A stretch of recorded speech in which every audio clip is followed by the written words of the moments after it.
Donc, bonjour. Je suis encore une fois content de pouvoir être avec vous ce matin. C'est toujours une joie.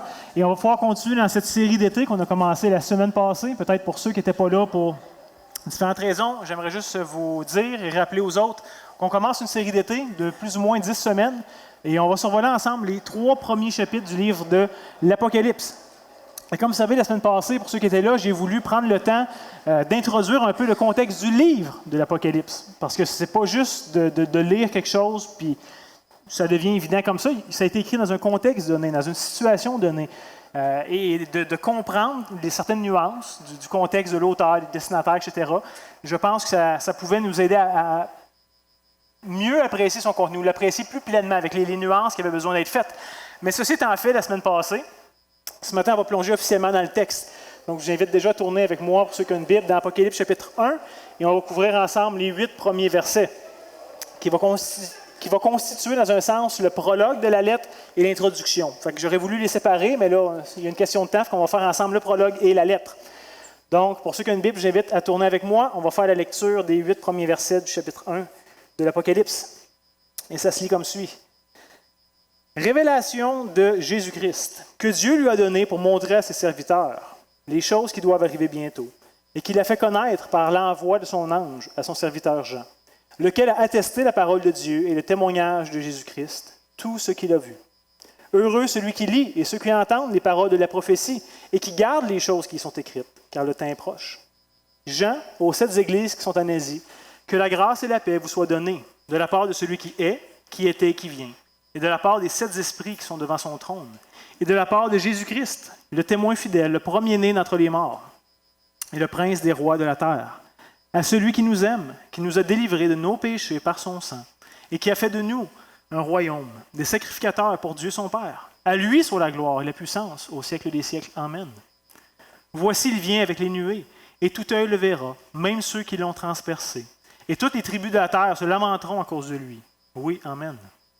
Je suis l'alpha et l'oméga, dit le Seigneur, celui qui est, qui était et qui vient, le Tout-Puissant.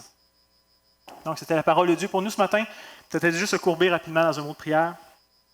Seigneur notre Dieu, on te remercie pour ta parole que tu nous donnes. On te remercie pour ce texte que tu as cru bon d'inspirer pour notre instruction. Seigneur, donne-nous des oreilles pour entendre, donne-nous un cœur pour recevoir, donne-nous une tête pour comprendre tout ce que tu as à nous communiquer ce matin.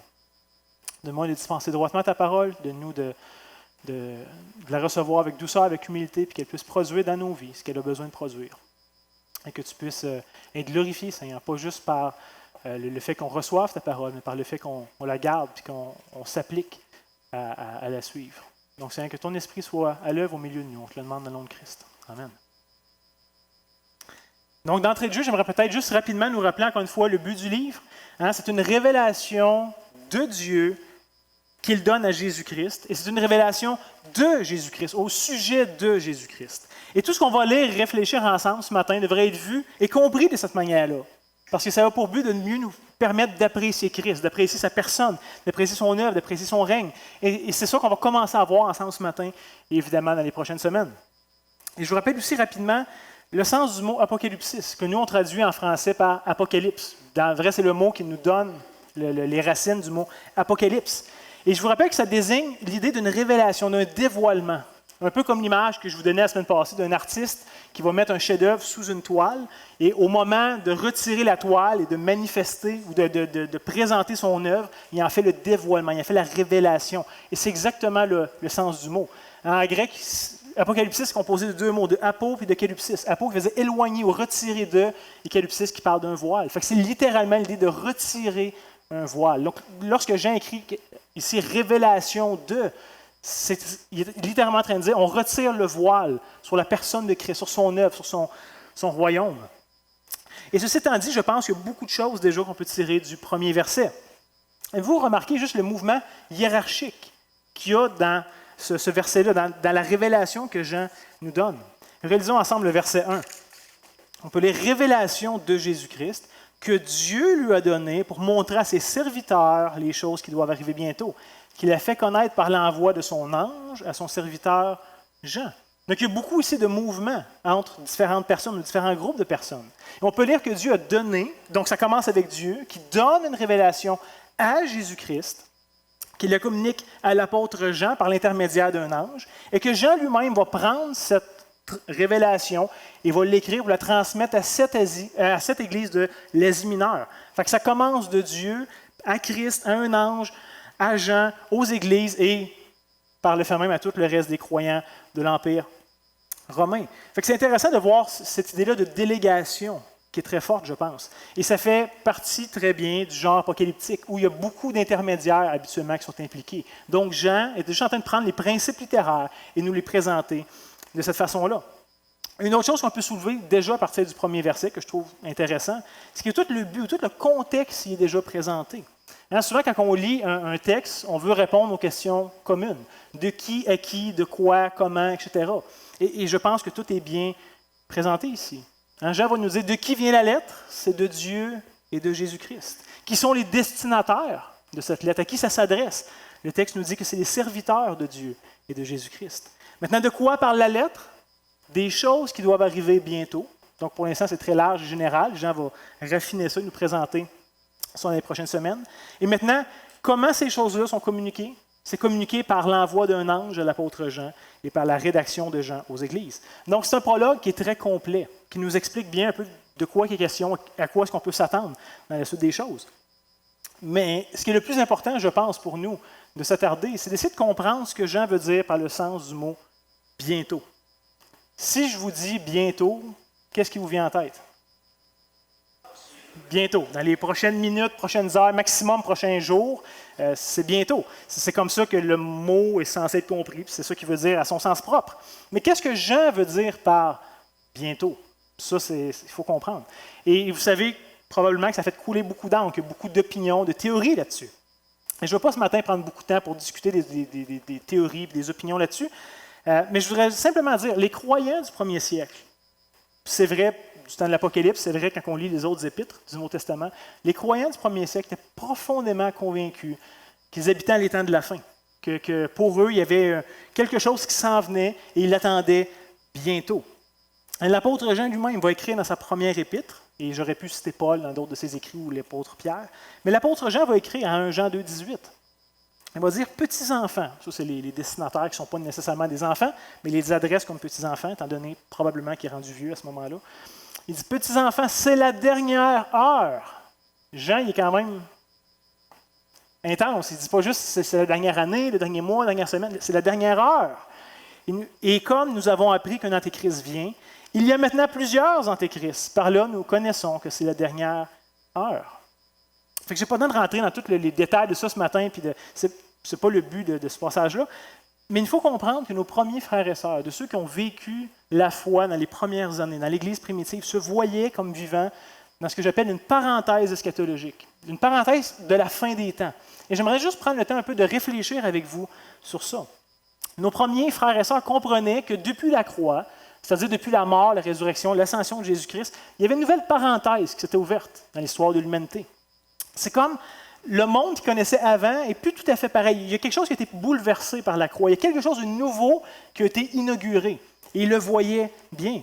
Et c'est pourquoi je pense que l'idée de bientôt ne devrait pas être comprise de manière chronologique, premièrement. Puisque de toute façon, depuis 2000 ans, ce n'est pas encore tout accompli. Fait que si c'est un bientôt chronologique, ben, c'est un peu long. Comme bientôt, c'est peut-être pas la meilleure utilisation du mot bientôt. Mais je pense au contraire que l'idée du bientôt devrait être comprise dans l'aspect d'une certitude. C'est comme si Jean était tellement convaincu de toutes les réalités qu'il adresse, toutes les réalités que Dieu lui a montrées et manifestées, qu'il en parle comme étant bientôt.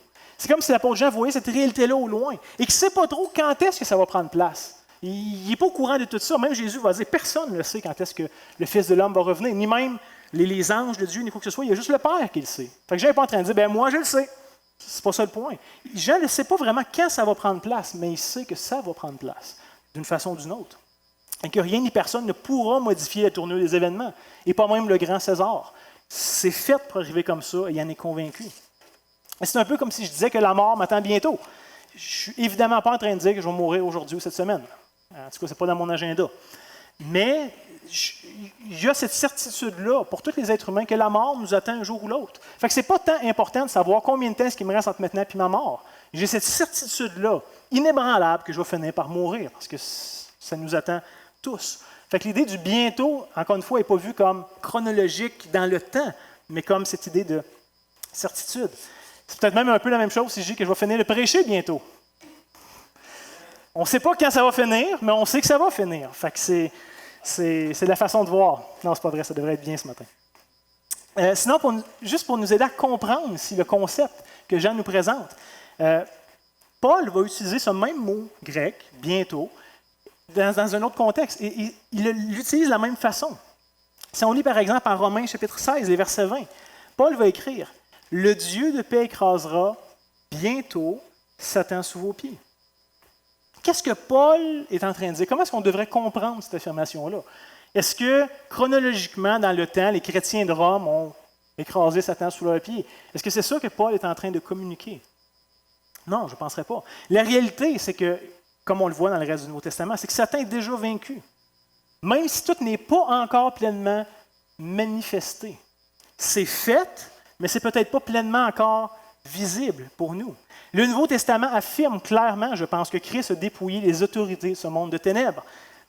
Une fois pour toutes. C'est pas comme s'il était encore en train de le faire, puis il y a des bonnes chances de gagner, puis qu'on est à veille. Là. Non, c'est fait, c'est déjà réglé. Il a triomphé, il a vaincu une fois pour toutes, lors de sa mort et de sa résurrection. Et sa résurrection servait dans un sens de triomphe, de ultime. Il manifestait le fait qu'il avait déjà vaincu par sa résurrection. On peut lire par exemple ce que Paul écrit en Colossiens chapitre 2, les versets 13 et 15. Il va dire aux croyants de Colosse, « Vous étiez morts par vos offenses, par l'incirconcision de votre chair. Il, Christ, vous a rendu à la vie avec lui, en nous faisant grâce pour toutes nos offenses. Il a effacé l'acte dont les ordonnances nous condamnaient et qui subsistait contre nous. Il l'a détruit en le clouant à la croix. » Et verset 15, « Il a dépouillé les dominations, les autorités. » Probablement c'est dans un sens spirituel. Et les a livrés publiquement en spectacle, en triomphant d'elle par la croix. Mais pourtant, la réalité, c'est que Satan est encore actif. Satan, il n'est pas juste disparu, vaincu, c'est fini, on n'en parle plus. L'apôtre Pierre, dans son épître, va nous mettre en garde que Satan est encore comme un lion rugissant qui regarde qui va dévorer. Fait que comment comprendre un peu ces idées-là? Voyez-vous, il y a comme une tension entre une réalité qui est pleinement inaugurée, qui est vraie, qui est faite, finale, une fois pour toutes, mais qui n'est pas encore totalement consommée. Et les théologiens appellent ce genre de tension-là le déjà, pas encore. Déjà pleinement fait, pas encore tout à fait manifesté. Il reste quelque chose pas à faire pour que ce soit complet, c'est déjà complet, mais pour que ce soit révélé. Donc, Christ a parfaitement accompli, et Christ a déjà parfaitement triomphé de toutes ces choses-là, malgré que la parenthèse ne soit pas encore refermée. Elle a été ouverte au moment de la croix, de la résurrection, de l'ascension, mais ce n'est pas encore complété. Il y a une parenthèse qui a besoin d'être fermée encore. Donc, on peut être certain que toutes ces choses vont s'accomplir, même si ce n'est pas fermé, puisqu'elle a déjà été ouverte, cette parenthèse-là.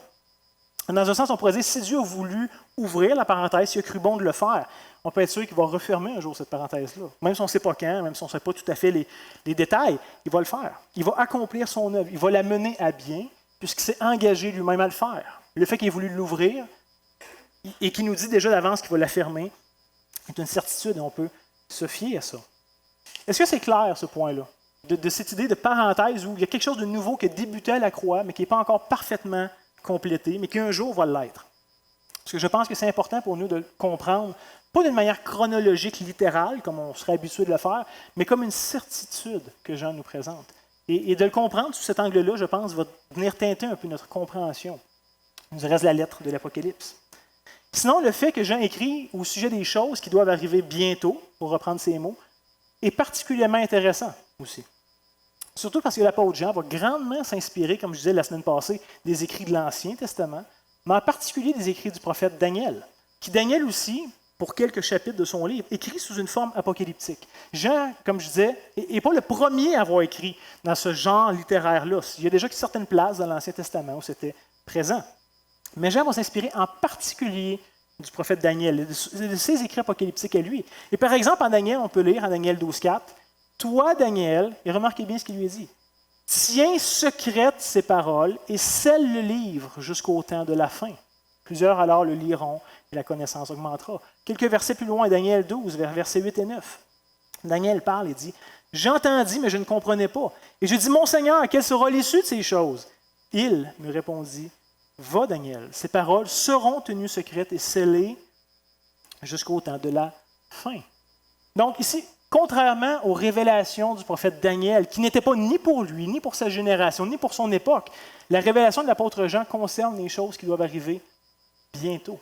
Et ça, c'est intéressant. Et même le livre de l'Apocalypse va se terminer sur ces paroles, en Apocalypse 22:10. Et il, en parlant de l'ange, me dit, ne scelle point les paroles de la prophétie de ce livre, car le temps est proche. Donc pour Daniel, c'était scelle ça, c'est pas pour toi, c'est pour plus tard. Oublie ça.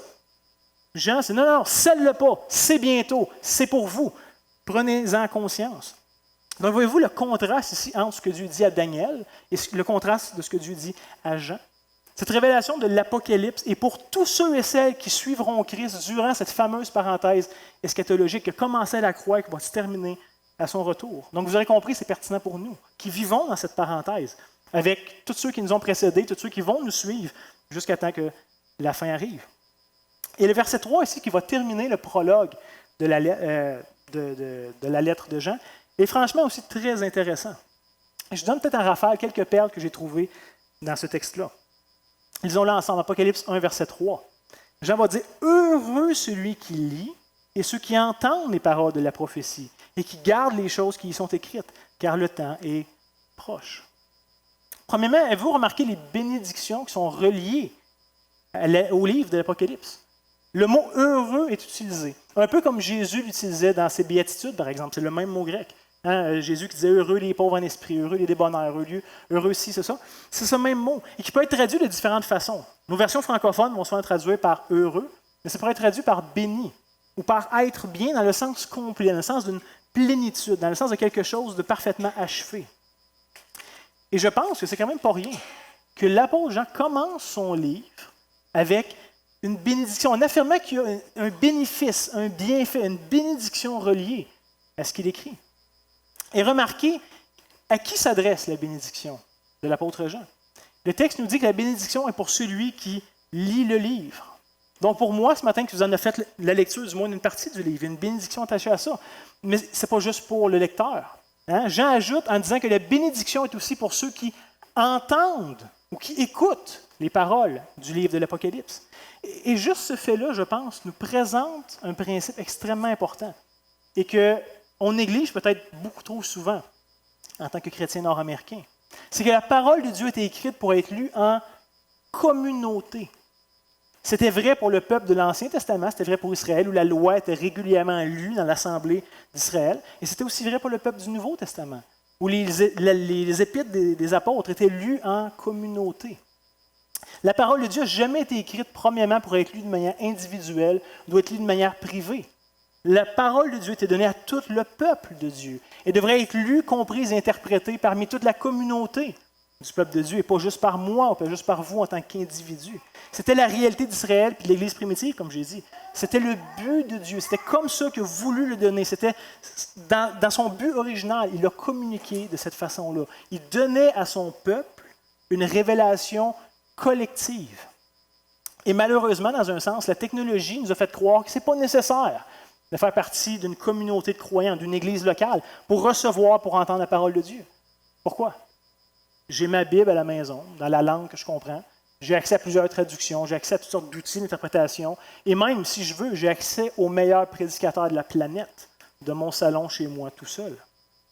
Mais pourtant, la bénédiction s'adresse à une communauté locale de croyants qui s'assemblent autour de la parole de Dieu et non pas un individu seul chez lui. Même si on se rappelle bien, Dieu donne sa révélation à Jean et qu'il l'envoie à 7 églises, 7 communautés locales de croyants, pas 7 individus, pas à plein d'individus, à des communautés locales de croyants. Mais il y a une autre chose à noter sur le verset, c'est que la bénédiction n'est pas seulement pour ceux qui écoutent. C'est pas automatique, ça ne se fait pas comme ça de dire je vais écouter le livre de l'Apocalypse puis je vais en être béni. C'est pas comme ça que ça marche. Il y a une autre condition. La bénédiction s'applique à ceux qui gardent les choses qui y sont écrites. C'est ça que le texte nous dit. Donc, ce n'est pas suffisant d'être un lecteur ou un auditeur de la parole de Dieu. Encore faut-il y obéir. Encore faut-il vivre de manière cohérente avec ce que Dieu demande dans sa parole. Donc, déjà, dans les quelques versets qu'on a survolés, je pense qu'on peut faire les constats suivants. Premièrement, que l'Apocalypse n'est pas une bonne nouvelle pour tous. C'est positif juste pour ceux qui reçoivent la lettre et qui la mettent en pratique. Pour les autres, c'est une lettre comme une autre. Ça n'a pas de bienfait particulier. Là. Deuxièmement, on peut voir que le livre de l'Apocalypse n'est pas seulement un ramassis d'encouragement. C'est sous-entendu que ça devrait produire quelque chose. Fait qu'on ne fait pas juste lire un livre pour s'instruire, par du plaisir à connaître plus. C'est pas ça le point. Ça devrait produire quelque chose dans nos vies. Comme le reste des Écritures d'ailleurs, ça devrait toujours produire. Être un auditeur passif n'est jamais suffisant, même si on est un auditeur de la parole de Dieu. D'être passif, c'est jamais suffisant. Donc, il faut comprendre qu'il y a une forme d'urgence. Une urgence, premièrement, d'entendre la parole de Dieu. Une urgence de prendre au sérieux ce que nous dit la parole de Dieu. Et une urgence de garder, d'obéir, de persévérer dans les choses qui sont écrites dans la parole de Dieu. Parce qu'après tout, comme Jean le rend très clair depuis le début de son livre, ce livre-là vient de Dieu. C'est une révélation de Dieu. Donc déjà là, ça a un certain poids. C'est sa révélation, c'est sa parole. Mais en plus, comme si ce n'était pas assez, Jean veut vraiment qu'on y porte attention en y liant une bénédiction, en nous disant qu'il y a quelque chose de particulier qui est rattaché. Et juste avant de décortiquer peut-être les prochains versets ce matin, j'aimerais juste nous donner quelques principes qui, j'espère, vont nous accompagner cet été dans cette mini-série. Tout ce qu'on va voir dans les prochaines semaines, comme je viens juste de dire, devrait affecter nos vies. C'était le but de Jean en écrivant ça à cette communauté de croyants. C'était le but de son livre, qu'on puisse recevoir instruction et qu'on puisse garder son instruction. Pas juste comme une connaissance intellectuelle, mais qu'on puisse se garder dans le sens pratique. Parce que comme je vous rappelle, l'Apocalypse n'a pas été écrit pour stimuler notre imagination, mais l'Apocalypse a été écrit pour stimuler notre foi. Exactement. Pour notre marche chrétienne, pour notre piété. L'Apocalypse a été écrit pour notre édification. Et je vous encourage à venir dans les prochaines semaines avec cette disposition d'esprit qui va être conséquente avec le fait qu'il y a un cri du cœur, pas juste à entendre, pas juste à garder, mais à pratiquer, à vivre, à prendre au sérieux ce qu'on va voir.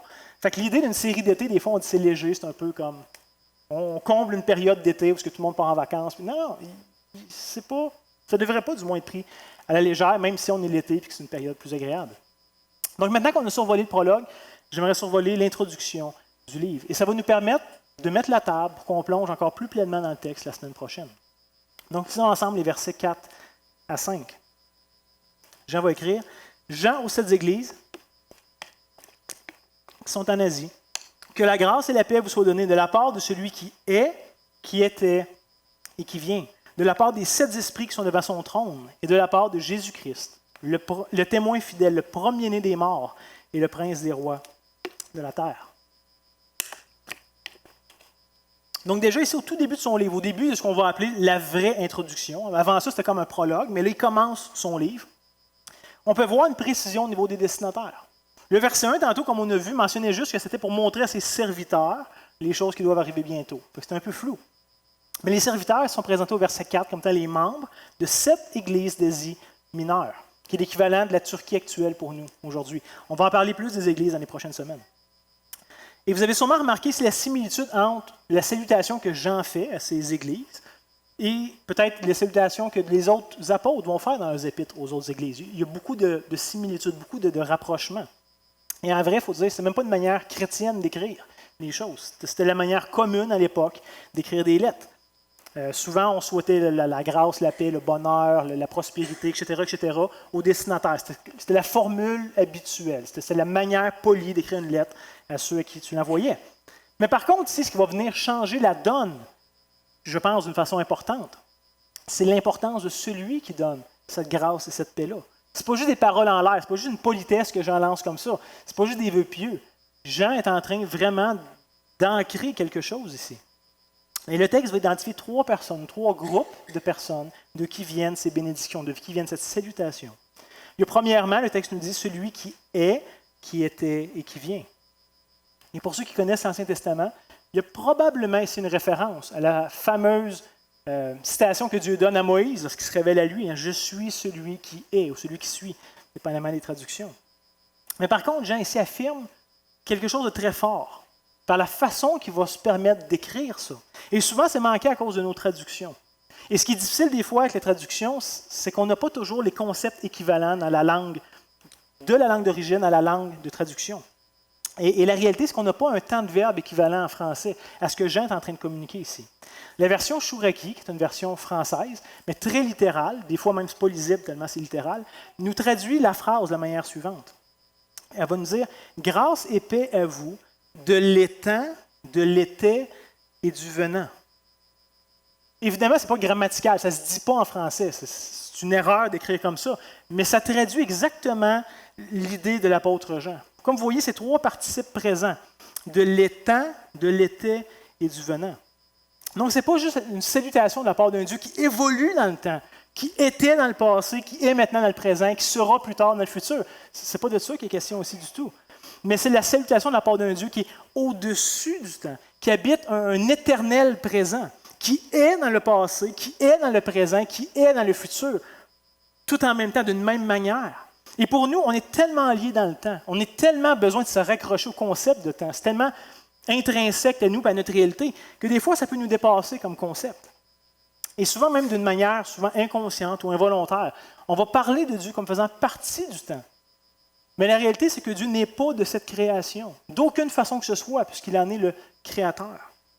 Il est au-dessus du temps, au-dessus de l'espace, au-dessus de la matière, d'une façon qu'on ne peut pas comprendre, parce qu'on est limité dans le temps, dans l'espace, dans la matière. Mais Jean, ici, c'est la façon qu'il nous présente. Et j'ai toujours trouvé ça fascinant que Jean nous présente ce Dieu qui est au-dessus du temps, qui habite cet éternel présent, qui habite ce concept qui nous dépasse complètement. Dieu est, point final. Et c'est ça que Jean essaie de nous communiquer ici. Et c'est toute une salutation qu'il vient de faire de la part de ce Dieu. Mais la salutation vient aussi de la part des 7 esprits qui sont devant le trône. Et ça, c'est une bizarre de façon de s'exprimer. C'est une drôle d'expression. On ne retrouve pas ça nécessairement ailleurs, dans les Écritures. Et étant donné que ça peut sonner un peu flou, il y a plusieurs opinions concernant ces fameux 7 esprits devant le trône de Dieu. Plusieurs croient qu'il s'agit ici du Saint-Esprit. Et à première vue, ça ferait du sens, puisque plusieurs salutations dans la Bible, dans les Épîtres, nous viennent du Dieu trinitaire. Donc Dieu Père, Dieu Fils et Dieu Saint-Esprit. Et là, comme on voit, il est question du Père, il va être question du Fils bientôt. Donc, ce serait cohérent que ce soit le Saint-Esprit ici. Et ceux qui défendent cette position-là vont affirmer que le chiffre 7, dans l'Apocalypse, qui revient à de nombreuses reprises, va toujours signifier quelque chose de complet ou quelque chose d'autoritaire. Et c'est vrai dans un sens, on va avoir l'occasion de revenir sur ce concept-là dans les prochaines semaines. Mais donc, ici, de parler des 7 esprits de Dieu, de manière symbolique ou imagée, de parler de l'Esprit de Dieu qui est complet et qui est autoritaire. C'est une façon de voir qui ne serait pas fausse, nécessairement. D'autres proposent que Jean ici fait une référence à une légende juive qui était bien connue au 1er siècle. Et la légende fait simplement affirmer qu'il y a 7 archanges qui servent Dieu d'une façon particulière. Donc, la Bible nous parle d'archanges, mais elle ne nous parle jamais qu'il y en a 7 ou de quoi que ce soit d'autre de ce genre-là. Mais il faut se demander ici, est-ce que c'est ça que Jean veut communiquer? Est-ce que c'est ça que Jean a en tête lorsqu'il écrit sa lettre? Et surtout, est-ce que c'est ça que les premiers destinataires auraient pu comprendre d'une façon naturelle en lisant la lettre? Honnêtement, il me semble peu probable que Jean ait volontairement fait référence à une fable juive comme étant quelque chose d'autoritaire au point de l'inclure dans la salutation de sa lettre. Je ne suis pas convaincu. Je propose même que Jean va nous donner lui-même les clés d'interprétation de ce qu'il veut nous dire par là. Il va écrire quelques versets plus loin dans le chapitre 1, qu'on va voir discuter surtout la semaine prochaine. Mais il va écrire en Apocalypse 1, 19 et 20. « Écris donc ce que tu as vu, celles qui sont et celles qui doivent arriver après.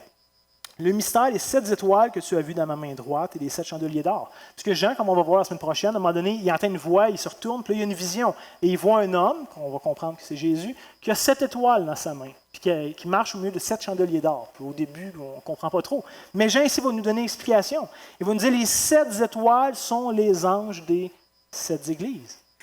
Un peu plus tard dans sa lettre, en chapitre 3, verset 1, Jean va écrire « Écris à l'ange de l'église de Sardes, voici ce que dit celui qui a les 7 esprits de Dieu et les 7 étoiles. » Donc, il me semble ici cohérent que les 7 esprits devant le trône de Dieu qui nous ont présentés à ce point-ci soient ces 7 anges dont il est question à quelques reprises dans le livre de l'Apocalypse. Et même que je vous propose que les versets 19 et 20 sont écrits d'une manière à nous donner la clé de la compréhension de ce que Jean affirme ici. Les symboles que Jean utilise. Et je vous dirais, c'est une des choses les plus importantes à faire lorsqu'on va lire l'Apocalypse, qu'on va essayer de le comprendre. De ne pas commencer à prendre les symboles et à les interpréter comme on veut les interpréter. Et de dire, pour moi, telle affaire, ça représente telle chose. Et ça devient extrêmement subjectif comme exercice. Hein? Au contraire, Jean a écrit pour être compris de ses lecteurs. Et il s'attendait que ses lecteurs soient capables de recevoir la lettre et pas juste l'interpréter comme ils voulaient, mais qu'ils puissent saisir le sens profond que Jean désirait leur communiquer. Donc oui, Jean utilise toutes sortes de symboles et toutes sortes d'images pour communiquer ces vérités, mais il nous donne habituellement toujours l'idée derrière qui est communiquée par le symbole ou par l'image qu'il va utiliser. Donc maintenant, peut-être on pourrait se demander, mais c'est quoi le rapport d'inclure des anges dans la salutation? Il y a Dieu, les anges, puis Jésus. C'est quoi ça, cette affaire-là? Ça semble étrange à première vue. Nous, en tout cas, je ne connais pas personne qui aurait écrit de cette façon-là. Mais la réalité, c'est que c'est quand même pas si étranger au contexte biblique, en particulier dans la littérature apocalyptique, où je vous rappelle qu'il y a beaucoup d'intermédiaires angéliques souvent qui sont impliqués. Fait que Jean ne ferait pas exception aussi. Mais on peut penser à une parole de Jésus, en Luc 9, 26, où Jésus lui-même va dire « Car quiconque aura honte de moi et de mes paroles, le Fils de l'homme aura honte de lui quand il viendra dans sa gloire, dans celle du Père et des saints anges. » Intéressant quand même. Le Fils de l'homme aura honte de lui quand il viendra, quand Jésus viendra en sa gloire, dans la gloire du Père, dans la gloire des saints anges. Bizarre de façon d'écrire. Paul va dire en 1 Timothée 5, 21, et ici il veut être très clair, il met beaucoup d'emphase, il veut que ce soit pris très sérieusement. Il va dire, Timothée, je te conjure devant Dieu, devant Jésus-Christ et devant les anges élus, d'observer ces choses sans prévention, sans rien faire par faveur. Donc, dans un sens, il y a déjà des précédents dans la Bible de ce genre de salutation-là, de formulation-là. Mais comme on l'a vu, c'est aussi très cohérent avec le reste de la lettre que Jean écrit, où il semble, puis là, ça peut être partagé comme point de vue, mais où il semble y avoir un ange qui est directement attribué à chacune des 7 églises pour leur porter ce message-là, pour leur communiquer ce message-là de la part de Dieu. Et finalement vient la dernière personne dans la salutation, qui est Jésus-Christ lui-même. Il est probablement ici nommé en dernier, parce que Jean veut mettre l'emphase sur lui. Après tout, je vous rappelle, le but de la lettre, c'est de le révéler. Donc Jésus arrive en dernier, un peu comme la cerise sur le sundae, et l'emphase est mise sur lui. Et pour mettre le paquet sur la personne de Jésus, Jean va prendre le temps de lui donner 3 caractéristiques. Les autres sont nommés, mais sans vraiment prendre le temps de détailler. Ici, Jean introduit Jésus avec 3 caractéristiques. La première étant le témoin fidèle. Et c'est donc celui qui a été fidèle jusqu'au bout. C'est l'idée qui est communiquée par ça. Et il y a, je pense, 2 façons de le voir qui sont vraiment complémentaires et que je ne peux pas vraiment préférer une ou l'autre. Il est celui, Christ, qui nous a parfaitement représenté qui est Dieu.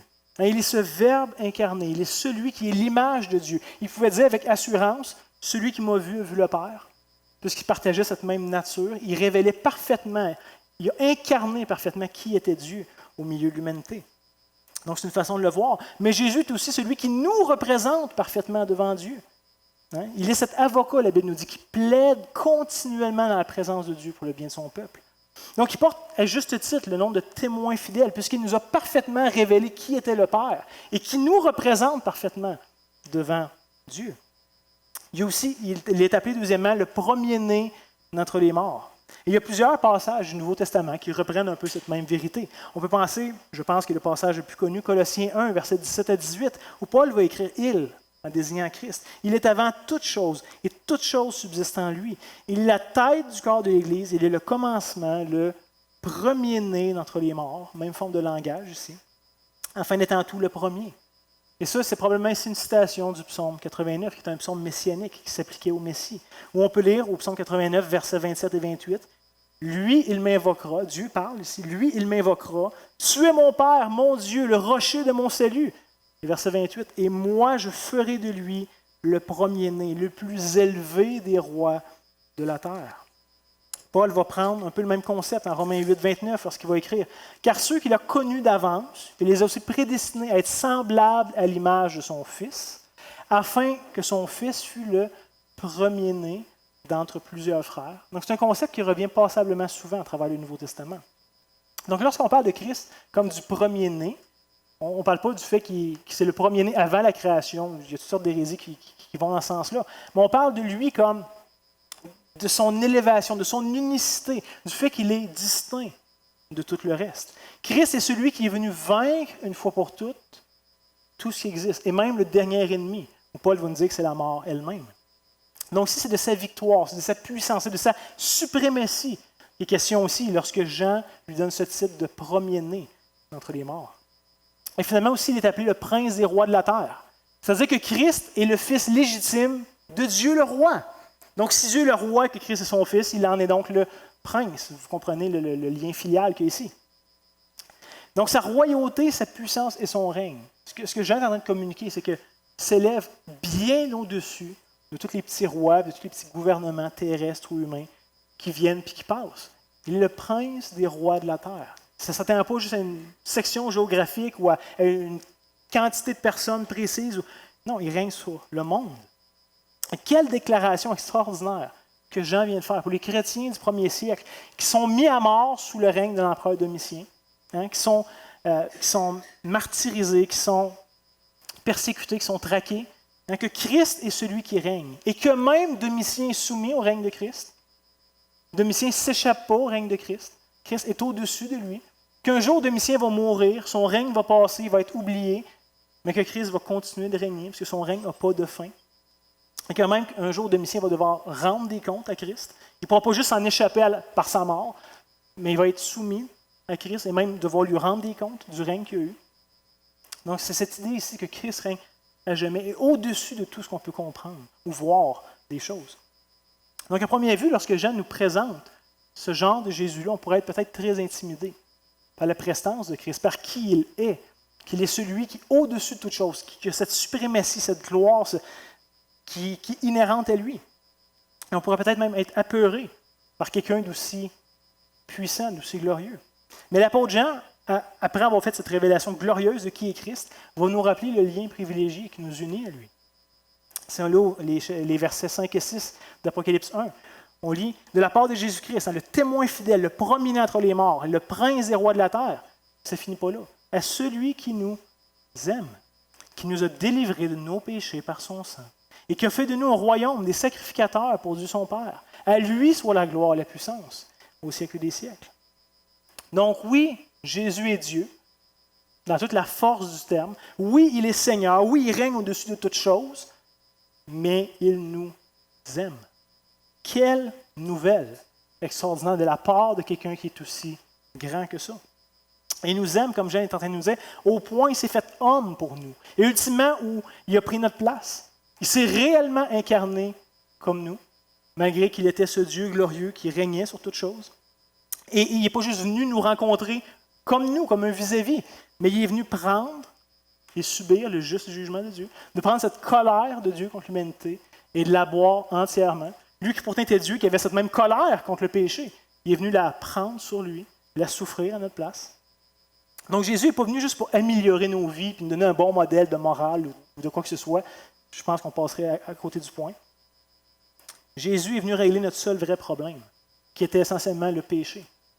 Et le péché n'étant pas juste quelque chose d'extérieur à nous, puis qu'on allait vers. Non, le péché est quelque chose qui nous habite profondément et qui nous sépare de Dieu, fondamentalement, radicalement, d'une manière qu'on peut à peine comprendre. Donc, c'est la plus grande démonstration de son amour et de sa grâce qu'il nous a rachetés pour Dieu, pour nous réunir avec notre Créateur, que pourtant on courait à l'opposé de lui. Il est venu prendre sur lui cette colère pour pouvoir nous unir à lui. Et de toutes les nations rebelles qui rejettent Dieu, qui rejettent son règne, qui n'a jamais existé dans l'histoire, Christ vient et se rachète un peuple de toutes ces nations-là. Et il vient habiter au milieu de ce peuple-là. Il en fait quelque chose d'unique, de spécial. Et j'aime affirmer que maintenant, chaque individu parmi ce peuple choisi de Dieu, où Dieu habite au milieu d'eux, chacun de ces individus-là est un sacrificateur de Dieu ou un prêtre, dépendamment de vos versions. C'est une affirmation qui a souvent été comprise de travers ou appliquée de travers. Certains ont vu que Jésus, en faisant ça, est venu abolir toutes les distinctions qu'il pouvait avoir entre les croyants.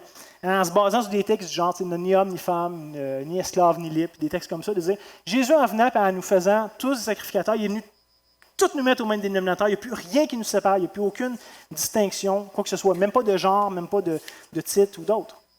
D'autres ont voulu dire, non, ça veut juste dire qu'il n'y a plus de dons différents, il n'y a plus d'office ou de titre dans l'Église, puisque maintenant chaque croyant lui-même un prêtre ou un sacrificateur. Mais je vous propose que si votre interprétation contredit ouvertement d'autres passages de la Bible, c'est vous qui avez tort, puis pas le reste de la Bible qui a tort. Fait que, si le reste de la Bible contredit ça, et je pense que ça le fait assez explicitement, c'est peut-être pas la meilleure façon de comprendre ce que Jean est en train de communiquer ici. Pour comprendre ce que Jean veut dire, il faut nous référer à son contexte, à lui, évidemment. Et chercher à comprendre c'est quoi son point de référence. Lui, en écrivant ça de cette façon-là, il a une idée en tête. Qu'est-ce qu'il est en train de vouloir nous communiquer? Dans l'Ancien Testament, les sacrificateurs, les prêtres, étaient ceux qui officiaient dans le temple pour le bénéfice du peuple. C'est-à-dire, c'est eux qui avaient le privilège d'entrer dans la présence de Dieu, dans le tabernacle, et offrir sacrifices ou d'autres tâches connexes, au bénéfice du peuple. Ils étaient ces intermédiaires entre le peuple et Dieu. Mais maintenant, dans la nouvelle alliance, depuis ce temps-là, Christ habite dans chacun des croyants, par le Saint-Esprit. Et je pense que ça, c'est très clair dans le Nouveau Testament. Le disciple de Christ n'a plus besoin d'un intermédiaire qui entre dans la présence de Dieu à sa place, puisque la Bible nous dit que chaque croyant a maintenant accès à Dieu comme étant son enfant. Il n'y a plus quelqu'un d'autre qui le fait à notre place, puisque nous, on est trop loin de Dieu, comme le peuple d'Israël était par rapport à Dieu, qui avait besoin de ces sacrificateurs spécialement choisis dans une tâche précise, une façon précise qui pouvait les représenter. Il n'y a plus ça maintenant dans la nouvelle alliance. Donc, en ce sens, on est maintenant tous sacrificateurs, on a tous accès à la présence de Dieu. Ce n'est pas réservé à une élite particulière, ce n'est pas réservé à ceux qui sont nés dans une telle tribu ou qui sont appelés à le faire de telle ou telle façon. C'est terminé. Donc, on peut facilement voir aussi comment l'apôtre Jean célèbre cette vérité-là, que tous ont accès à Dieu d'un point de vue égal, que tous ont accès à entrer dans sa présence, sans rien d'autre, parce que Christ est ce médiateur qui l'a fait une fois pour toutes et qui nous permet maintenant d'y aller. Et Jean va vouloir célébrer cette réalité-là en déclarant à lui soit la gloire et la puissance au siècle des siècles. Non seulement est-ce que Christ mérite déjà tout ça pour qui il est, mais quand on considère en plus tout ce qu'il a fait en notre faveur, tous les privilèges, tous les bénéfices qu'on a eus de son œuvre à lui, qui ont été mis à notre compte, on a beaucoup à le remercier et à le louanger. On serait fou de ne pas l'honorer de la sorte.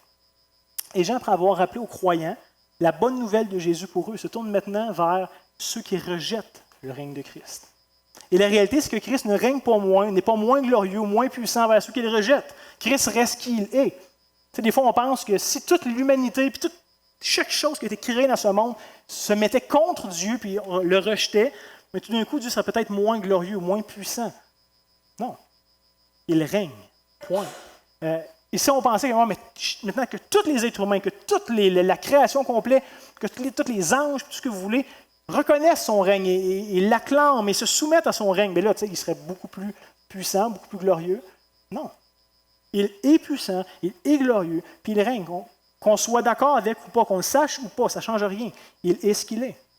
Apocalypse 1,7 va nous dire ceci. « Voici, il vient avec les nuées, et tout œil le verra, même ceux qui l'ont percé. Et toutes les tribus de la terre se lamenteront à cause de lui. » Oui, amen. Donc ceux qui ont déjà plié le genou devant Christ, devant sa seigneurie, vont l'acclamer, vont l'honorer, vont le louanger comme on a vu. À toi la puissance et la gloire au siècle des siècles. Mais ceux qui l'ont rejeté, peu importe la raison, peu importe le motif, ceux qui l'ont rejeté vont quand même devoir lui faire face.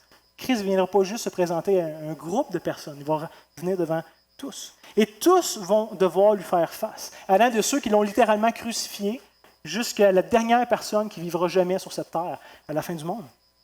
Tous vont devoir lui faire face. Et personne ne pourra pas s'échapper de son règne. César ne pourra pas, le plus riche ne pourra pas, le plus puissant de la terre ne pourra pas. Tout le monde va faire face à ça. Comme c'est dit par exemple à Philippiens chapitre 2, les versets 9 et 11, où Paul va écrire « C'est pourquoi aussi Dieu l'a, en parlant de Jésus, il l'a souverainement élevé, il lui a donné le nom qui est au-dessus de tout nom, afin qu'au nom de Jésus, tout genou fléchisse, dans les cieux, sur la terre, sous la terre. » Ça ne laisse pas de place à beaucoup plus. Et que toute langue confesse que Jésus-Christ est Seigneur, à la gloire de Dieu le Père. Et à bien des égards, c'est une réalité qu'on peut trouver dure des fois. Puis que des fois, on aime mieux pas trop penser ou pas trop parler. On aime se rappeler à quel point Dieu nous a aimés, mais on n'aime pas trop penser ce qui va arriver à ceux qui se sont opposés à lui. Il y a une chanson chrétienne que j'écoutais, il disait, en rapport avec ce genre de passage-là, et là je vous le traduis comme ça vient, là, mais il disait quelque chose comme tous ceux c'est-à-dire tous se prosterneront devant Christ, les uns joyeusement et librement, et les autres puisque leurs rotules auront été brisées. Et on comprend ici, c'est imagé, c'est poétique, la Bible n'enseigne pas ça, là, c'est dit d'une manière imagée. Mais la réalité, c'est que pour tous ceux qui n'auront pas fait la paix avec Jésus-Christ, son retour va être un sujet de lamentation. Ça ne sera pas une bonne nouvelle pour tout le monde que le roi vienne réclamer son monde. La réalité, c'est qu'il y a deux avenues possibles. Et je sais que vous le savez. Ou tu t'avoues tout de suite vaincu devant Dieu, maintenant là, que tu embrasses son pardon, puis que tu reçois son pardon, ou tu t'entêtes puis tu résistes. Et tu vas être vaincu. C'est pas comme si il y avait une autre fin possible. Tu acceptes tout de suite que tu es vaincu et tu te plies devant lui, ou tu penses que tu es capable de garder la tête haute jusqu'à temps qu'il s'impose à toi. Ou tu es entièrement contre lui, ou tu es entièrement contre lui. Il n'y a pas d'autre avenue. La neutralité n'existe pas. Tu ne peux pas être un petit peu pour lui, un petit peu contre lui. C'est un ou c'est l'autre. C'est blanc ou noir. Et vous savez, souvent, l'idée de soumission dans notre culture, c'est vu comme un concept barbare, comme un concept un peu archaïque, là, comme quelque chose de démodé puis de mauvais en soi. Mais pourtant, c'est la chose la plus sensée à faire. Dans une situation où tu ne peux pas remporter la victoire. S'il n'y a aucune façon pour toi de remporter la victoire, tu es beaucoup mieux de te soumettre. Et Jésus déjà enseignait un concept similaire de son vivant lorsqu'il disait, en parlant avec le coup d'engagement du disciple, il disait en Luc 14, les versets 31-33, « Quel roi, s'il va faire la guerre à un autre roi, ne s'assied d'abord pour examiner s'il peut, avec 10 000 hommes, marcher à la rencontre de celui qui vient d'attaquer avec 20 000. » Donc, il va s'asseoir, il va regarder, est-ce qu'il y a une stratégie, c'est quelque chose que je peux faire pour vaincre, si déjà je suis moins nombreux. Verset 32, « S'il ne le peut, tandis que cet autre roi est encore loin, il lui envoie une ambassade pour demander la paix. Ainsi donc, quiconque d'entre vous ne renonce pas à tout ce qu'il possède ne peut pas être mon disciple. » Donc, si tu as une réelle chance de gagner la guerre, puis qu'il y a une vraie possibilité que tu puisses remporter, bien, la soumission, c'est une folie. Et à la limite, ça fait juste exposer la lâcheté de ton cœur, peut-être. Mais si la victoire est absolument impossible, que la seule option devant toi, c'est d'être détruit, bien, tu serais un imbécile de ne pas chercher la paix. S'il n'y a aucune autre option, puis la destruction est assurée devant toi, cherche la paix, attends pas. Hein, c'est pour cette raison-là que ceux qui résistent à Christ courent littéralement après leur perte. Ils signent eux-mêmes leur arrêt de mort. Se soumettre à Christ est la chose la plus sensée qu'un homme peut faire. C'est la chose la plus sensée, parce qu'il n'y a pas d'autre alternative à la fin. Tu es pour lui ou tu es contre lui. Si tu es pour lui, tu es reçu de lui. Si tu es contre lui, tu es détruit, tu es vaincu. Mais c'est justement ça que le produit va venir, que le péché va venir produire dans notre vie. Ça produit la folie. Ça déforme la réalité. Ça nous permet de s'illusionner et de se croire nous-mêmes. On ne voit pas les choses telles qu'elles sont, telles que Dieu déclare qu'elles sont. On s'illusionne. On pense que finalement, peut-être Dieu n'existe pas, fait que c'est pas plus grave que ça. Ou non, il est tellement aimant qu'il va me comprendre. Ou à la fin, je vais m'arranger avec. Là, je vais lui expliquer pourquoi j'ai fait tel choix. Il y a toutes sortes de folies comme ça qui est véhiculée, mais ça, ce n'est pas la réalité. Ce n'est pas le témoignage que Dieu nous donne de lui-même. C'est autre chose. Et ça, c'est ce que le péché produit. Et même Satan, dans un sens, pensait pouvoir gagner contre Dieu. Je veux dire, s'il était convaincu de perdre, il n'aurait jamais été assez stupide, j'imagine, de se rebeller. Il pensait quelque part, d'une façon ou d'une autre, le péché produit ça en lui, de penser pouvoir être égal à Dieu et de pouvoir peut-être même le vaincre un jour. Sinon, ça n'aurait eu aucun sens pour lui de se rebeller. Donc, j'aimerais juste dire ceci le plus clairement possible ce matin. Jésus-Christ règne. Point. Et il n'y a rien qu'on peut faire pour changer ça. Ça ne dépend pas si tu es en accord avec cette déclaration-là ou pas. Ça ne dépend même pas si tu le sais ou pas. Ça ne dépend même pas si tu es d'accord ou pas. Ça n'a rien à voir. Il n'y a rien que tu peux faire pour changer ça. Tu ne peux pas signer une pétition pour signer ton mécontentement. Tu ne peux pas voter pour ou contre. Dieu n'est pas une démocratie. Il règne. Point. Et on est dans son monde. Et lorsque son règne va être manifeste, j'espère honnêtement, de tout mon cœur, que vous avez déjà fait la paix avec lui, que vous aurez déjà déposé les armes, que vous aurez déjà plié le genou devant lui, et que ça va être pour vous une bonne nouvelle qui revienne. Hein, pour reprendre l'image d'un autre prédicateur qui disait « Dieu actuellement retient son jugement d'une main et tend une main gracieuse à l'humanité de l'autre. Et un jour, les deux mains vont tomber. Il n'y a plus rien qui va retenir la colère de Dieu, et il n'y a plus rien qui va pouvoir vous sauver de l'autre côté. Son jugement va rencontrer l'humanité sans aucun autre intermédiaire. Et à ce moment-là, je pense qu'il va y avoir des lamentations, des pleurs et des grincements de dents, comme la Bible dit. Et ça va être la manifestation absolue de l'échec de l'humanité en rébellion contre son Créateur. On pense encore, notre société pense encore pouvoir s'en sortir par la science, par la médecine, par toutes sortes de choses, puis plus mourir, puis plus être capable de ci, puis ça. Puis un jour, ça va être manifeste, ça va être ouvertement clair pour tous que l'humanité, en rébellion contre Dieu, a essuyé un échec absolu qui ne pourra pas être changé, qui ne pourra pas être compris d'une autre façon. Mais pour l'instant, on vit encore dans un temps de grâce, ou la main tendue, et où Jésus même nous disait « Qui veut vienne ?» En Jean 6, 37 à 40, Jésus enseignait une grande foule et disait « Tous ceux que le Père me donne viendront à moi, et je ne mettrai pas dehors celui qui vient à moi. Car je suis descendu du ciel, non pour faire ma volonté, mais la volonté de celui qui m'a envoyé. Or, la volonté de celui qui m'a envoyé, c'est que je ne perde rien de tout ce qu'il m'a donné, mais que je le ressuscite au dernier jour. La volonté de mon Père, c'est que quiconque voit le Fils et croit en lui ait la vie éternelle, et je le ressusciterai au dernier jour. » Pour en revenir à notre texte ce matin, Jean affirme au verset 7, et son affirmation vient remettre les pendules à l'heure pour tous les chrétiens martyrisés du premier siècle, qui étaient mis à mort impunément par l'État sous le contrôle des Domitiens. Il est en train de leur dire, tous ceux qui s'opposent à Christ, à son royaume ou à son peuple, n'auront pas le dernier mot, qu'un jour justice va être faite, qu'un jour les choses vont être ramenées comme ils devaient être. Et ça, c'est le sentiment de justice qui habite tous nos cœurs. Chaque être humain, je pense, intrinsèquement, a ce sentiment de justice qui l'habite et on désire voir justice être faite pour nous-mêmes, mais même pour les autres. Et quand on voit une situation injuste, souvent on a le goût d'intervenir. Ça vient nous chercher. Et quand on vit une profonde injustice, comme par exemple, c'était peut-être le cas des chrétiens du premier siècle, qui étaient sauvagement traqués puis mis à mort simplement parce qu'ils suivaient Christ. Ils ont pris le bon choix et ils étaient lourdement punis de ce choix-là. Donc, quand tu vis une profonde injustice de ce genre-là, tout ce que tu veux savoir, c'est qu'un jour, ça va arrêter puis que rétribution va être faite, d'une façon ou d'une autre. Et c'est exactement ce que Jean affirme ici au début de sa lettre. La réalité, c'est que c'est extrêmement difficile de rester passif quand on voit une forme d'injustice, surtout une injustice flagrante. Il y a quelque chose en nous qui s'enflamme et on veut intervenir, on veut changer les choses.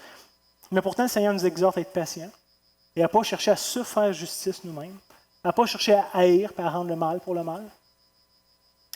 Pourtant, dans l'histoire, malheureusement, plusieurs groupes chrétiens, même des fois des groupes protestants, ont déjà pris les armes pour se révolter contre les injustices auxquelles ils étaient confrontés. C'est arrivé périodiquement à travers l'histoire. Mais pourtant, Paul nous le rappelle en Romains 12, versets 17 à 21. Ne rendez à personne, ça veut dire en grec personne, le mal pour le mal. Recherchez ce qui est bien devant tous les hommes.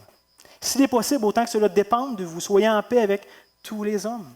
Ne vous vengez point, bien-aimés, mais laissez agir la colère, car il est écrit « À moi la vengeance, à moi la rétribution, dit le Seigneur. Si ton ennemi a faim, donne-lui à manger, s'il a soif, donne-lui à boire, car en agissant ici, ce sont des charbons ardents que tu amasseras sur sa tête. » Verset 21. « Ne te laisse pas vaincre par le mal, mais surmonte le mal par le bien. » Et la réalité, c'est que pour être capable de vivre ça, qui est un standard très élevé, contre ceux envers qui tu as envie de te faire justice. Parce que tu vis l'injustice, là. C'est dans ce contexte-là. La réalité, c'est que pour être capable de vivre ça, il faut que tu sois profondément convaincu que Christ règne. Profondément convaincu. Sinon, c'est impossible de vivre ça. Et je peux facilement imaginer le dilemme des premiers chrétiens. Et pour des centaines de milliers d'autres frères et sœurs à travers le monde aujourd'hui, qui sont dans un contexte de persécution intense. Personne ne veut mourir martyr, puis encore moins injustement. Encore moins pour avoir pris les bons choix, d'avoir fait ce qui est bien. Personne ne veut mourir pour ça. Et si on pense qu'au moment de notre mort, on va perdre tout recours possible, eh bien la vengeance puis l'obligation de prendre les armes devient extrêmement tentant. Si je perds tout recours, si je me laisse tuer, puis qu'il n'y aura rien d'autre à faire, puis que la justice ne sera pas faite, puis que ça nous donne le goût de se lever et de s'arranger nous-mêmes. Mais si un jour Dieu va demander des comptes à chaque être humain, et que tous, sans exception, vont devoir répondre de leurs actes, de leurs paroles, de leurs pensées, bien, cette perspective-là nous aide à voir différemment. Ça change beaucoup de choses. Je vais peut-être mourir de la pire manière possible, la manière la plus injuste possible. Un peu comme d'ailleurs Jésus l'a vécu. Ce n'est pas nouveau à Dieu. Christ est celui qui a vécu une mort extrêmement cruelle dans un contexte des plus injustes. S'il y a eu un vrai juste à l'humanité qui est mort injustement, c'était lui. Fait, même si moi, je meurs de la pire manière, de la manière la plus injuste possible, je peux quand même mourir en paix, sachant que ça ne terminera pas là. Ça ne finit pas avec moi. Et je dirais même que d'être convaincu que Dieu va demander des comptes à tout homme va nous amener à avoir beaucoup de pitié pour nos persécuteurs. Parce qu'un jour, eux aussi vont se tenir complètement seuls devant Dieu pour répondre de leurs actes. Et eux n'auront peut-être pas le privilège, comme les croyants, d'avoir Christ comme médiateur à côté d'eux. Donc, plutôt que de nous amener à vouloir avoir une vengeance et une justice totale dans cette vie, ça devrait peut-être plus nous amener à dire ce que Jésus disait quand lui-même vivait une mort injuste et cruelle. Luc 23, 34, Jésus leur dit « Père, pardonne-leur, ils ne savent pas ce qu'ils font. » Et ça a été le genre de phrase qui a été répétée des milliers de fois à travers l'histoire de l'Église, dans des contextes similaires à ça. Et on le sait dans l'histoire, mais on le voit même dans les Écritures, quand les premiers chrétiens étaient persécutés. Par exemple, Étienne, dans Acte 7, 59 à 60. Et lapidait Étienne qui priait ainsi, « Seigneur Jésus, reçois mon esprit. » Puis s'étant mis à genoux, il s'écria d'une voix forte, « Seigneur Jésus, ne leur impute pas ce péché. » Et après ces paroles, il s'endormit, qui est une métaphore pour exprimer qu'il venait de mourir. Comme j'ai dit, pour pouvoir dire ça, au moment où tu es mis à mort de la pire façon possible, complètement injustement, il faut que tu sois profondément convaincu du règne absolu et total de Dieu. Pas juste qu'il y a des bonnes chances de régner un jour, puis de l'avoir, puis de le ramener, mais qu'il est vraiment au contrôle. Et si vous connaissez moindrement l'histoire de l'Église, et si vous êtes minimalement au courant de la situation de certains frères et sœurs actuellement à travers le monde, eh bien vous savez que la persécution a toujours été présente, que ce n'est pas une nouveauté qui arrive ponctuellement, mais c'est quelque chose qui caractérise souvent le royaume de Dieu. Paul va écrire à Timothée en 2 Timothée 3,12. « Or, tous ceux qui veulent vivre pieusement à Jésus-Christ seront persécutés. » Ce n'est pas juste peut-être des fois dans certains contextes, mais pas en Occident, mais non, ça vient avec. La réalité, c'est que d'être sérieux dans une marche chrétienne aura toujours un coût, peu importe la forme qu'il peut prendre. Ça n'ira pas toujours à se faire lapider comme Étienne, évidemment. Ça n'a pas toujours été le cas dans l'histoire de l'Église, mais ça a un coût. Il y aura toujours un coût à suivre Christ dans un monde qui s'oppose à lui de toutes les manières possibles. Il va y avoir un coût de se tenir debout pour la vérité dans un monde qui préfère les ténèbres. Donc, il ne faut pas être surpris. Et de toute façon, déjà Jésus, de son vivant, invitait tous ceux qui étaient intéressés à le suivre à calculer le coût pour le suivre. Et ça ne coûte pas juste comme 50$ ou ça coûte tout. Tu donnes ta vie. Tu renonces à tes droits, tu renonces à tes préférences, tu renonces à tes opinions. Comme Paul le mentionne, tu ne vis plus pour toi-même, mais pour lui, avec tout ce que ça implique. Donc, ces vérités dans le livre de l'Apocalypse ont toujours été d'actualité, malgré le manque flagrant de persécution pour nous en ce moment. Et je dis bien en ce moment, comme je disais la semaine passée, je pense que c'est appelé à changer et à se modifier dans les prochaines années. Mais malgré notre manque actuel de persécution, on doit quand même garder clairement devant nos yeux qu'un jour, tous nos contemporains vont se trouver devant le trône de Dieu. On devrait donc avoir ce genre de pitié mêlée de zèle pour eux. Parce que Christ demeure leur seul espoir dans cette vie, mais surtout dans la vie à venir. De mourir sans Christ est une chose terrible, même pour le meilleur homme, le plus moral que j'ai jamais vécu sur cette terre. Mais aussi le jour où nous-mêmes on va être persécutés, ou qu'on va subir toutes sortes d'atrocités, on va pouvoir le faire en paix. Sachant que même si on perd littéralement tout ici-bas, on n'a quand même rien perdu encore vraiment. Hein? On ne vit pas pour ce monde, on ne vit pas pour les choses de ce monde. On vit dans une cité céleste, pour une patrie céleste. On vit pour recevoir cette récompense de pouvoir être dans la présence de Dieu pour toujours. Et il n'y a rien dans ce monde-là qui peut vraiment accoter, ou pas même être proche d'accoter ces réalités-là. Donc on peut tout perdre dans cette vie sans rien réellement avoir perdu encore. Et ça, c'est une folie pour les gens qui nous entourent. Comme on a besoin, je pense, de régulièrement se repasser ces vérités-là dans nos têtes, dans nos cœurs. Ça contraste tellement avec les philosophies actuelles qu'on entend. Tu sais, vis maintenant, puis tu le vaux bien, puis c'est ci, puis c'est ça. Il y a tellement un clash entre la pensée chrétienne du monde et la pensée actuellement athée humaniste. Et sinon, Jean termine son introduction avec le verset 8, qui se lit comme suit. « Je suis l'alpha et l'oméga, dit le Seigneur Dieu, celui qui est, qui était et qui vient, le Tout-Puissant. » L'apôtre Jean termine son introduction en mettant l'emphase sur l'autorité totale et finale de Dieu. C'est de ça qu'il est question ici.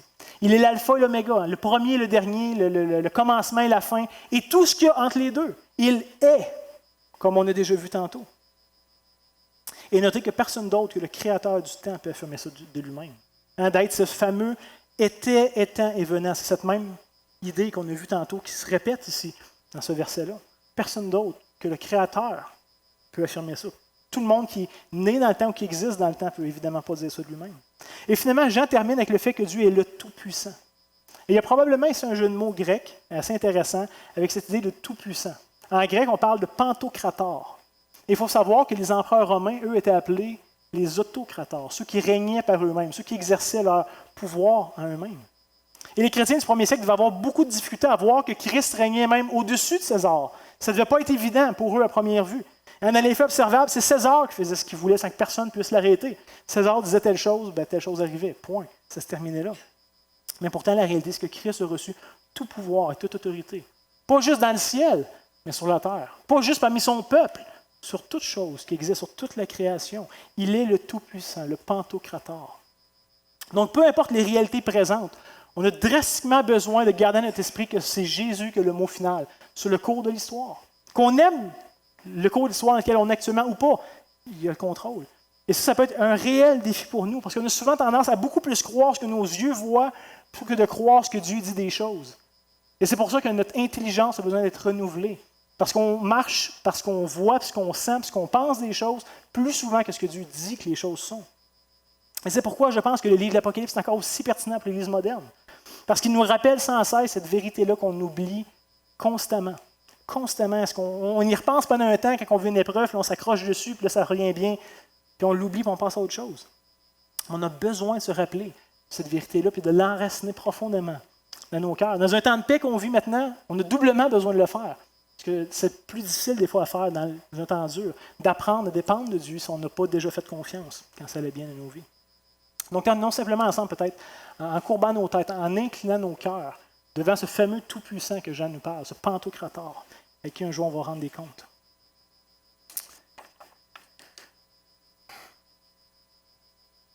Seigneur Dieu, encore une fois, on veut te rendre grâce pour ta parole. Merci parce que c'est un guide incroyable. Merci parce qu'elle renouvelle notre intelligence. Merci parce qu'elle nous aide à voir, puis à comprendre, puis à interpréter le monde dans lequel on vit selon ta réalité. Parce que c'est ta parole qui est la vérité. C'est ta réalité qui est réelle. Puis nous autres, on a tellement tendance des fois à s'illusionner puis à se croire toutes sortes de niaiseries. Seigneur, merci de ce qu'on a accès à cette vérité, à cette réalité. Seigneur, ce matin, on veut joindre nos voix à celles de l'apôtre Jean, celles des anges, celles des millions de frères et sœurs qui nous sont précédés dans l'histoire. Pour nous aussi, pouvoir affirmer haut et fort, Jésus, à toi soit le règne, la puissance et la gloire. On veut pouvoir pas juste le chanter comme une phrase banale, mais de le croire profondément dans nos cœurs. Seigneur, on va être de ceux qui fléchissent humblement, joyeusement et volontairement les genoux devant toi, reconnaissant ta valeur, reconnaissant ta majesté, reconnaissant ta puissance. Merci, Seigneur, de nous avoir permis de voir à quel point tu étais un Dieu glorieux. On était aveugles, on ne le voyait pas, ce n'était pas possible pour nous de le voir, de le comprendre. On ne méritait tellement pas ta grâce, que tu ouvres nos yeux et que tu nous permets de t'apprécier. Seigneur, ce matin, j'aimerais aussi pouvoir prier pour ceux qui n'ont pas encore fléchi le genou devant toi, qui n'ont pas encore reconnu ta Seigneurie. Oh Dieu, comme tu as eu pitié de nous, comme tu nous as attirés à toi dans un moment de nos vies, on te demande ce matin d'étendre ta grâce sur ceux qui persévèrent encore dans leur rébellion. Contre toi, ceux qui ne peuvent pas te voir comme désirable et glorieux, ceux qui te blasphèment et qui ne font aucun cas de toi dans leur vie de tous les jours. Seigneur, on reconnaît certainement la justice de ton règne. On reconnaît la justice aussi de ton jugement. Mais en même temps, on connaît la profondeur de ta grâce et de ton amour. Seigneur, on veut te supplier encore une fois de sauver un grand nombre de nos contemporains. Que Christ puisse vraiment recevoir la pleine récompense pour son œuvre. Père, aide-nous à vivre cette semaine de manière cohérente avec toutes les vérités extraordinaires qu'on a vues dans ta parole ce matin. Seigneur Dieu, on te prie ces choses parce qu'on croit probablement qu'ils sont en accord avec ta volonté, mais aussi que tu nous entends, aussi que tu vas répondre. C'est pour ça qu'on a une grande assurance de pouvoir se présenter devant toi, de demander tout ça. On te le prie en Jésus. Amen.